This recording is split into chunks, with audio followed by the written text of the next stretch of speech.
প্রিয় স্নেহের ছাত্রছাত্রীরা, তোমরা যারা 2025-এর শিক্ষাবর্ষে নতুন অ্যাডমিশান নেবে, তোমাদের এইচএসের রেজাল্ট তোমরা হাতে পেয়ে গেছো। তোমরা অনেকেই চিন্তিত যে কবে থেকে স্যার আমাদের ভর্তি প্রক্রিয়া শুরু হবে। তো তোমাদের আজকে আমি আপডেট দেবো। আমি আগের ভিডিওগুলোতেও আপডেট দিয়েছি, আজকের এই ভিডিওতে আপডেট দেবো যে তোমাদের কবে থেকে তোমরা তোমাদের অ্যাডমিশান করতে পারবে, অ্যাপ্লাই করতে পারবে। তো দেখো, তোমাদের প্রথমেই বলি, এবারে কিন্তু তোমরা অনেকেই জিজ্ঞেস করেছো স্যার আমরা পার্টিকুলার কিছু কলেজের নাম বলেছে, স্যার আমরা অমুক কলেজে ভর্তি হব, কবে থেকে খুলবে, আমরা ওই কলেজের সাইডে কি ঢুকবো। দেখো, প্রথমেই বলি, যেগুলো ক্যালকাটা ইউনিভার্সিটির যে আন্ডারে বা পশ্চিমবঙ্গের যে সমস্ত কলেজগুলো রয়েছে, সেই সমস্ত কলেজ মধ্যে যারা অটোনোমাস কলেজ রয়েছে, সেই সমস্ত কলেজ বাদ দিয়ে, অটোনোমাস কলেজ আমি পরে আসছি বিষয়টি কী, এই অটোনোমাস কলেজ বা স্বশাসিত কলেজ বাদ দিয়ে বাকি যে সমস্ত কলেজগুলো রয়েছে, সেই কলেজের কিন্তু ভর্তি প্রক্রিয়া একটি পোর্টালের মাধ্যমেই হবে। সেটি হচ্ছে সেন্ট্রালাইজ পদ্ধতিতে তোমাদের হবে, একটি পোর্টালে ঢুকেই তোমরা আবেদন করতে পারবে। সেটি কবে থেকে হবে সেই সংক্রান্ত বিষয় নিয়ে আলোচনা করব। এবং তোমাদের প্রথমেই বলি যে এই যে স্বশাসিত কলেজ, এই স্বশাসিত কলেজের মানেটা কি। অটোনোমাস কিছু কিছু কলেজ রয়েছে যারা নিজস্ব এই পোর্টালের আওতায় কিন্তু এই যে সেন্ট্রালাইজ যে প্রসেস রয়েছে ভর্তি হওয়ার, এর আওতায় না ভর্তি হয়ে নিজস্ব ওয়েবসাইটের মারফতে স্টুডেন্ট কিন্তু অ্যাডমিশন নেয়। সে সমস্ত কলেজের মধ্যে রয়েছে স্কটিশ চার্চ কলেজ রয়েছে, ঠিক আছে, যাদবপুর ইউনিভার্সিটি রয়েছে, ঠিক আছে, এই সমস্ত কিছু ইউনিভার্সিটি রয়েছে বা কলেজ রয়েছে যেগুলো স্বশাসিত, ঠিক আছে। তো তার মধ্যে স্কটিশ চার্চ কলেজ রয়েছে, আমি স্কটিশ চার্চ কলেজেরও আপডেট তোমাদের দেবো। তো তার আগে বলি, তোমাদের ভর্তি প্রক্রিয়া কবে শুরু হচ্ছে। দেখো, ভর্তি প্রক্রিয়া তোমাদের শুরু হবে জুন মাস থেকে। জুন মাস থেকে তোমাদের পোর্টাল ওপেন করে দেওয়া হবে। আমি পোর্টালও তোমাদের দেখিয়ে দেবো কীভাবে তোমরা যাবে। তবে আমি প্রত্যেককে বলবো যে জুন মাসে যখন পোর্টাল ওপেন হবে, তোমরা কেউ কিন্তু মোবাইল দিয়ে নিজে করতে যাবে না। যদি কেউ তোমাদের দাদা দিদি কেউ থাকেন অভিজ্ঞ ব্যক্তি যিনি এর আগে করেছেন ফর্ম ফিল আপ, সে যদি করে দেন তাহলে অবশ্যই তোমরা করবে।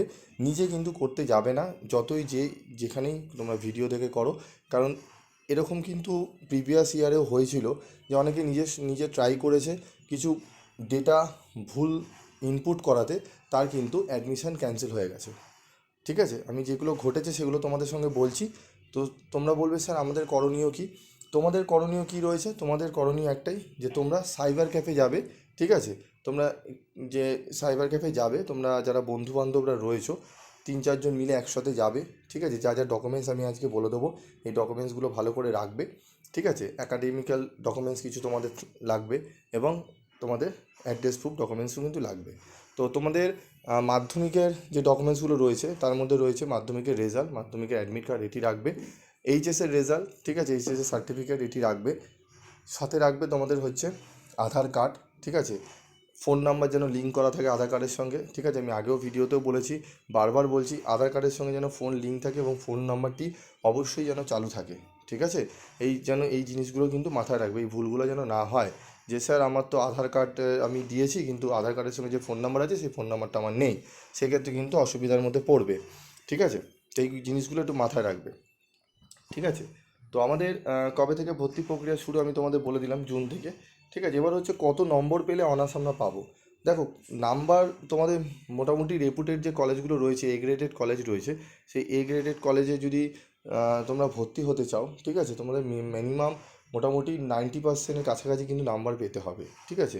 মিনিমাম 90%, 90-র ওপরে পেলে তবে কিন্তু সেই সমস্ত কলেজে তুমি অনার্স পাবে তোমাদের পছন্দ মতো যে সাবজেক্টগুলো রয়েছে। কারণ সিটিং ক্যাপাসিটি কিন্তু খুব একটা বেশি থাকে না, তার মধ্যে থেকে তোমার চান্স পাওয়াটার জন্য তোমাকে কিন্তু ভালো নাম্বার রাখতে হবে, ঠিক আছে। এবং বি গ্রেডেড কিছু কলেজ রয়েছে, সি গ্রেডেড রয়েছে। তো যারা এ গ্রেডেডে অনার্স যদি না পাও, তোমরা বি গ্রেডেড কলেজে অবশ্যই অনার্স পেয়ে যাবে, ঠিক আছে। তো সেখানে একটু নাম্বার কম পেলেও, মানে 80%, 75% পেলেও তোমরা কিন্তু অনার্স পেয়ে যাবে, ঠিক আছে। তো আমি প্রত্যেকটা পার্টিকুলার কলেজের আমি আলাদা আলাদা করে এবারে তো বলা সম্ভব নয়। তো আমি কিছু কলেজের আমি তোমাদের বলে দেবো, যেমন ধরো যারা বিকম নিয়ে পড়বে ভাবছো অনার্সে, তারা যারা জয়পুরিয়া, গোয়েঙ্কা কিন্তু মানে মিনিমাম 90% উপরে রাখতেই হবে।